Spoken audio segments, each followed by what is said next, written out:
19ರಿಂದ 21ರವರೆಗೆ ಈ ತಿಂಗಳು ವಿಶೇಷ ಶಿಬಿರ ಮಾಡ್ತೀವಿ.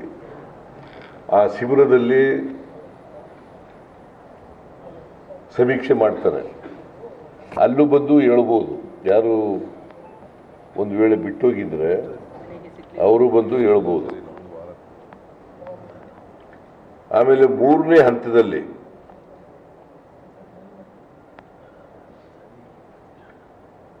ಹತ್ತೊಂಬತ್ತರಿಂದ 23ರವರೆಗೆ ಆನ್ಲೈನ್ ಮೂಲಕ ಕೂಡ ಮಾಡಬಹುದು. 19ರಿಂದ 23/5/2025 ಆನ್ಲೈನ್ ಮೂಲಕ ಸ್ವಯಂ ಘೋಷಣೆ ಮಾಡ್ಕೋಬಹುದು. ಆನ್ಲೈನ್ ಮೂಲಕ ಸ್ವಯಂ ಘೋಷಣೆಗೆ ಅವಕಾಶ ಕಲ್ಪಿಸ್ತೀವಿ. ಅಂದರೆ 3 ಹಂತದಲ್ಲಿ ಸಮೀಕ್ಷೆಗಳು ನಡೀತವೆ. ಒಂದು ಮನ್ಮನೆಗೆ ಹೋಗೋದು, 2ನೇದು ಶಿಬಿರ ಮಾಡೋದು, ಆ ಶಿಬಿರದಲ್ಲಿ ಬಂದು ಹೇಳ್ತಕ್ಕಂಥದ್ದು, 3ನೇದು ಆನ್ಲೈನ್ ಮೂಲಕ ಮಾಡ್ತಕ್ಕಂಥದ್ದು. ಸೊ 5ನೇ ತಾರೀಕಿನಿಂದ 17ನೇ ತಾರೀಕಿನವರೆಗೆ ಮನೆಗೆ ಹೋಗೋದು, 19ರಿಂದ 21ರವರೆಗೆ ಶಿಬಿರ ಮಾಡೋದು, ಟ್ರೈನಿಂಗ್ ಕ್ಯಾಂಪ್. ಆಮೇಲೆ 3ನೇದು ಆನ್ಲೈನ್ ಮೂಲಕ ಮಾಡತಕ್ಕಂಥದ್ದು, ಅದು 19ರಿಂದ 23ರವರೆಗೆ.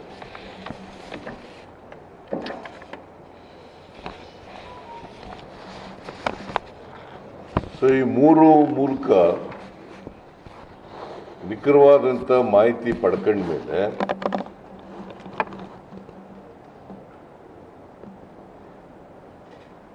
ಅರವತ್ತು ದಿನಗಳಲ್ಲಿ ವರದಿ ಕೊಡಿ ಅಂತ ಹೇಳಿದ್ದೀವಿ ನಾವು.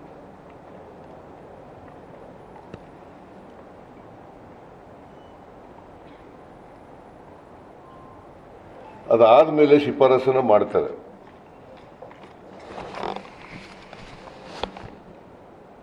ಅದಾದಮೇಲೆ ನ್ಯಾಯಮೂರ್ತಿಗಳಾದ ಮಹತಿಗಳು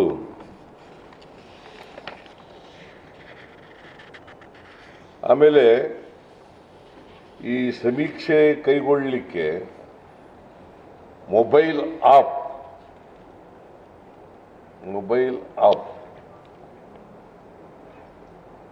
ಮೂಲಕ ಬೆಳಿಗ್ಗೆ 6:30ರಿಂದ ಸಂಜೆ 6:30ರವರೆಗೆ ಅದು ಎನೇಬಲ್ಡ್ ಮಾಡಲಾಗಿರುತ್ತದೆ, ಅವಕಾಶ ಮಾಡಿಕೊಟ್ಟಿರ್ತೀವಿ.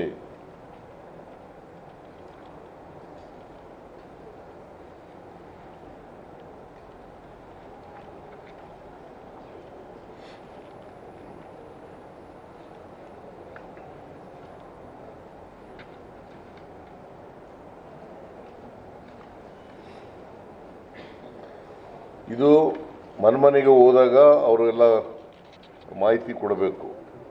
ನಾವು ಈಗ ಆದಿ ದ್ರಾವಿಡ, ಆದಿ ಕರ್ನಾಟಕ, ಆದಿ ಆಂಧ್ರ ಅಂತ ಹೇಳ್ತಾರಲ್ಲ, ಅವರು ನಾವು ಯಾವ ಮೂಲ ಯಾವ ಜಾತಿಗೆ ಸೇರಿದ್ದೀವಿ ಅಂತಕ್ಕಂಥದ್ದನ್ನು ಹೇಳ್ಬೇಕು.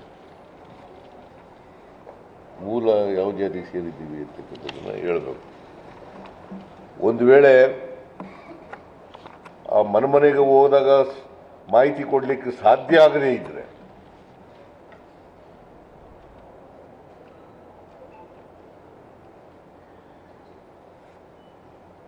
ಸ್ವಯಂ ಪ್ರೇರಿತರಾಗಿ ಯಾರು ಆ ಥರದವ್ರು ಇದ್ದರೆ ಅವ್ರಿಗೂ ಅವಕಾಶಗಳನ್ನು ಕಲ್ಪಿಸ್ಕೊಡ್ತೀವಿ. ಅವರು ಶಿಬಿರಗಳಲ್ಲಿ ಬಂದು ಕೊಡ್ಬೋದು ಅಥವಾ ಆನ್ಲೈನ್ ಮೂಲಕ ಕೊಡ್ಬೋದು.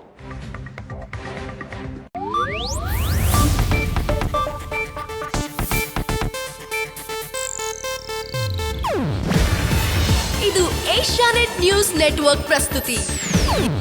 ನೀವು ನೋಡ್ತಿದ್ದೀರಾ ಏಷ್ಯಾನೆಟ್ ಸುವರ್ಣ ನ್ಯೂಸ್.